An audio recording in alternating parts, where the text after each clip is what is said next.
Season 1, Episode 4, The Intruder. This episode starts with Luz recording King fighting a ducky sock.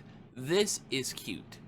Then, King tries to teach Luz about demons, but she kinda ignores him by, doing stuff on her phone. King says the most powerful demon of them all is the Snaggleback. A storm starts up and Luz decides to go outside and feel the first drops of rain. Then the rain starts to fall and we find out the rain on the boiling isles is boiling. Ida runs up to get everyone inside and we start the intro. Later in the video, I'll talk about the music and animation in the show. And then I realized I only talk about the animation and the music later. Oh no. Oh no. But we see everyone else on the boiling isles get inside. And we see that Ida, Luz, and King are talking while Ida is doing some magic in the rain, protected by a glowing bubble. Ida tells everyone that they're not allowed to go outside, and then King speaks up about the Snaggleback and says how they feed during the boiling rainstorm. Ida makes a force-filled spell around the house. Luz asks why do people call Ida the Owl Lady. Ida replies, because I'm so wise. Then Hootie says, because she calls a rat and rat bones. King says, I think it's because she gets distracted by a shiny object. Ida says, no I don't, and King pulls out a pin that has a glowing light on it, and Ida says this. It sparkles and shimmers, it shines and delights. I must have it for my nest. You have a nest? Man, if they use some of these clips for the ads, I'll probably would have watched it much more earlier than I did. I'll show you what I watched as an ad. So let's continue with the episode. Ida has weakened herself with the force field and has to stop. Okay, I'm going to talk about the character faces. As an artist myself, I really like the art style of the show, but that's not why we are here, because if we were here talking about the art style, this video would be 10 hours long, and it would have a lot of stuff from my Instagram. This is just to talk about the characters' faces. Throughout the show, the characters' faces are used very well for comedy and to show feeling. Unlike shows with real people, there is no limit. But it's not too cartoony like Ben and Jerry. No, Tom and Larry. Shit, no, Tom and Jerry. Tom and Jerry, yeah. I point this out because in this scene, we see how sleepy Ida is comparable to the happy, active Luz. Even though it's been told to us, it's also good to see the emotion and expression on her face. They could easily been like, man, I'm super tired after that spell, Luz, and not letting her switch out of the easy model that she normally is in. Shows like some anime, like Magic School something, it's a really crappy anime that basically use JPEGs a lot. And like I'll put up the anime poster, so you guys know what I'm talking about. But it's really garbage. I would not watch it. I know I shouldn't bring it up, but I'd cut a part out here. It was me talking about the boringness of the Ruby's characters, but I was wrong about that. I meant to talk about a different show that had boring characters, and I refused to go back and re-record this and change the script, but I'm going to tell you this. We will talk about Ruby during the series. It's just going to be their fight scenes instead. So if you haven't seen Volume 5 or Volume anything past, go watch that. You'll see what what I'll talk about later. So, enjoy the rest of the video. In shows or game, character emotion do matter. This is why the Walking Dead character has big eyes, so we can tell what they're feeling with eye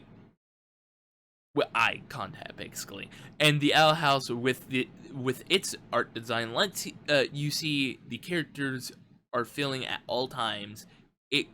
It goes to happiness, anger, sadness, even embarrassment. Okay, let's get back to the episode. After they go back in, Luce tries to make Ida teach her some magic, but King wants Luce to finish their lesson, but Luce says sorry, but magic. Ida tries to go to sleep, but Luce keeps bugging her until Ida says no, but Luce pulls out the pin and Ida wants it but can't get it unless she teaches magic to Luce. Ida tells Luce if she wants a magic staff like hers, don't let her repeat herself, and we learn that witches' staffs, talismans, have power embedded into them. We also learn that before witches they get their staff, they have to cast magic on their own. Ida makes a light spell, and King speaks up saying, "Boring. Why would you want to learn another boring spell lesson when you can learn about the best way a demon can kill you?"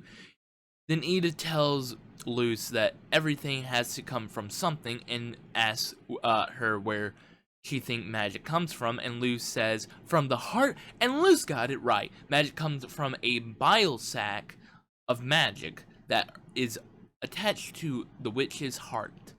We learn that the bigger the spell circle, more powerful the spell will be. Luce brings up that she doesn't have a bile sac, and Ida isn't sure what to tell her, but she tells Luce witches did magic differently in the past, but she never figured out how.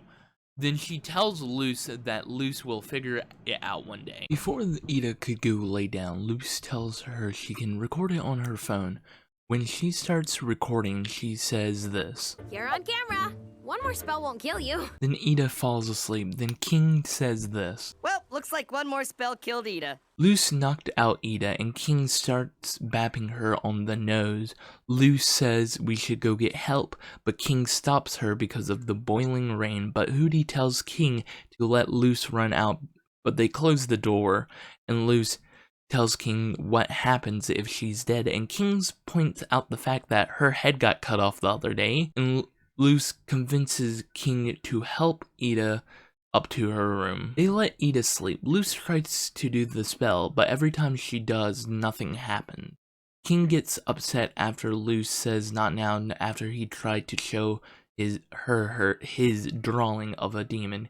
And King asks Luce why she wants to learn magic so badly, and Luce explained that she was no one at home, and this is her one chance to be someone. She also asks him, do you know what it's like to have no one take you seriously? King and Luce come up with an agreement that if King helps Luce learn the spell, he can teach her demons all week. King explains that he sees Ida drink a potion every morning, and he comes to the conclusion that's what makes Ida so magical. So King goes upstairs and steals the elixir that has a rip tag, elixir a day. He steals it and gives it to Luce, but before she can drink it, he drops it and breaks it. But King says this: Who even needs a light spell when we have tons of lamps? He says Hootie probably fell asleep, but then something breaks down Hootie, and we see something as a shadow, and King said that it's the Snaggleback.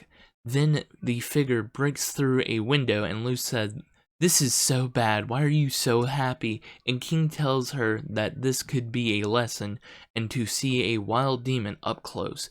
Then Luce says no, she doesn't want to go towards the sound, but King says that Luce knocked out Ida, and now she's all upstairs defenseless.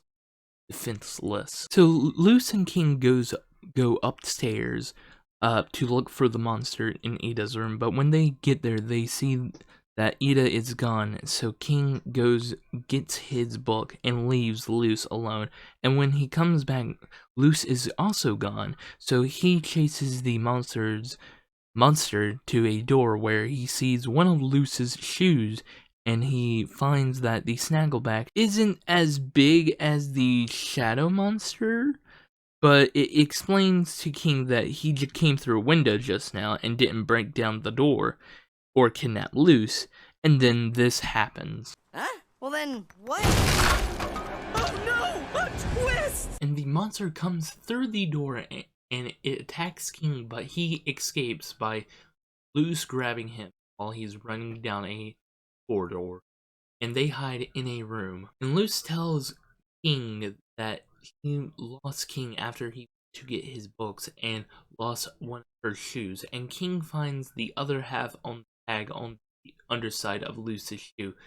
And it says, keep the curse at bay. So the full tag is an elixir a day keeps the curse at bay. And we learned that the monster is Ida. And Luce drops her phone after getting attacked. And it blinds the beast. Luce and King hide from Ida.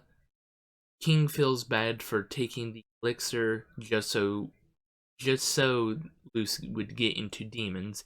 King explained that he doesn't have any friends and no one pays much. Who would? He's so cute. Why wouldn't you pay a lot of attention to this? Look, he's a dog. And he wanted to teach Luce. Luce thinks everyone cares about him. And then Luce lets King teach her about the demons and how black-eyed demons are weak to light. But when King tells Luce to use her phone, Luce tells him that it is broken during their escape.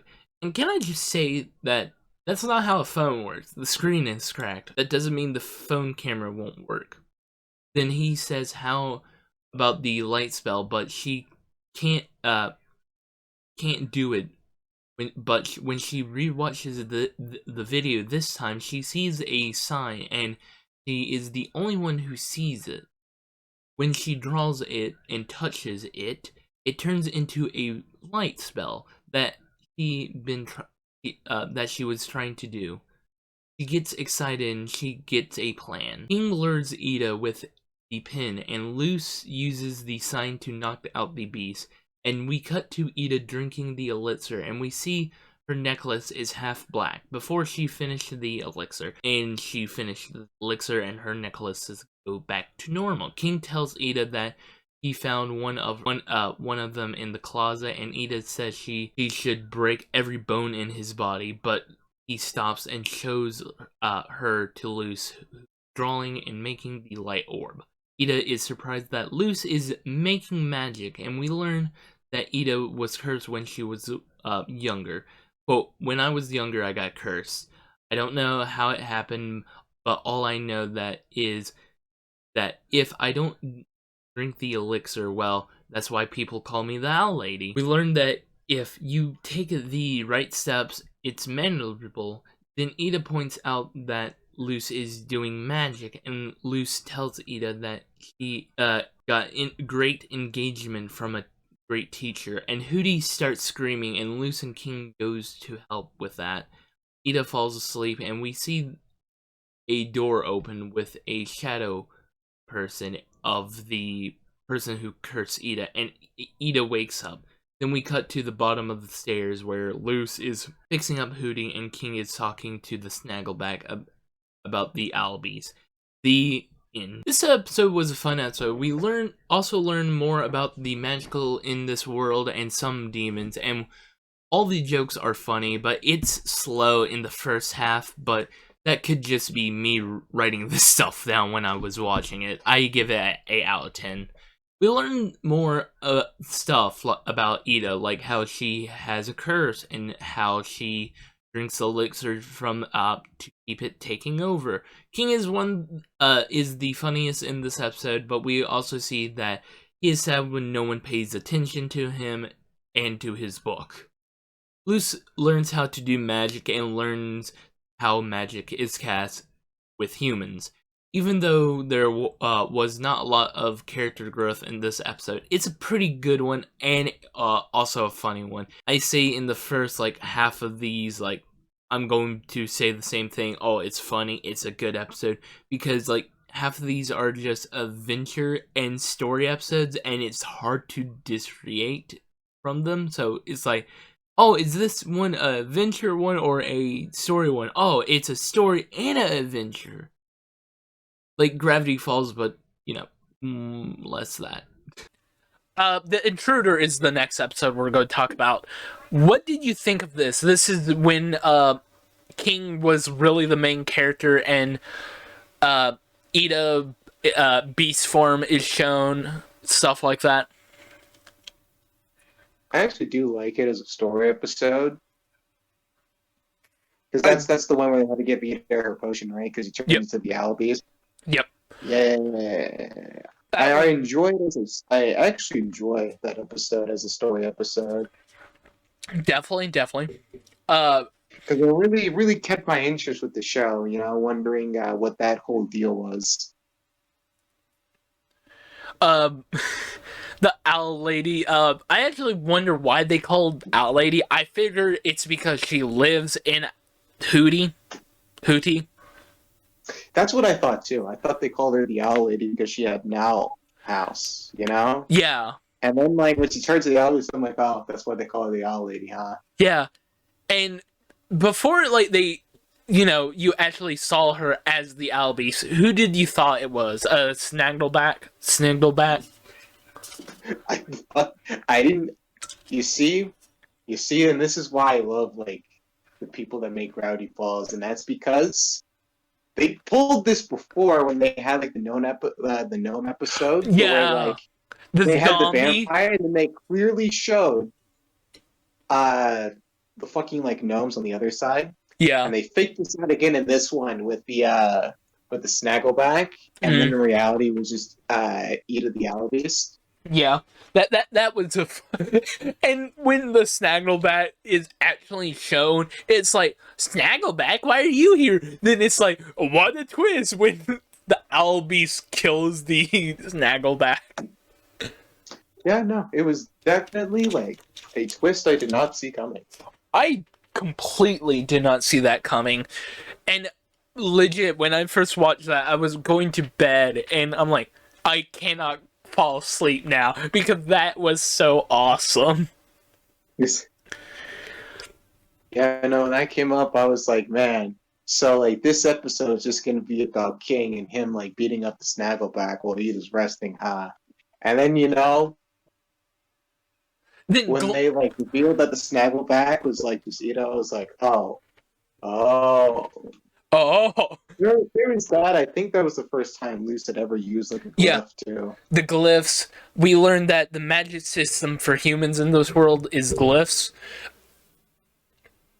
Did you have I told you about my theory about how magic is used there? You have. So, for people who don't know, my theory, well, I saw this on the Reddit a couple times, but this is mostly what I subscribe to. There's magic is, well, the bones of the Titan has magic forming off of them from the Titan's dead body, and it's producing a lot of magical energy, and because people has been living there for a long time, they have breathed this magical air in, developed biosacs or boil sacs full of magic. And that's why you can see Luce use magic from the elements, because literally the elements are everywhere. And that's why, We'll talk about episode 12 also, because that will prove my theory a bit more.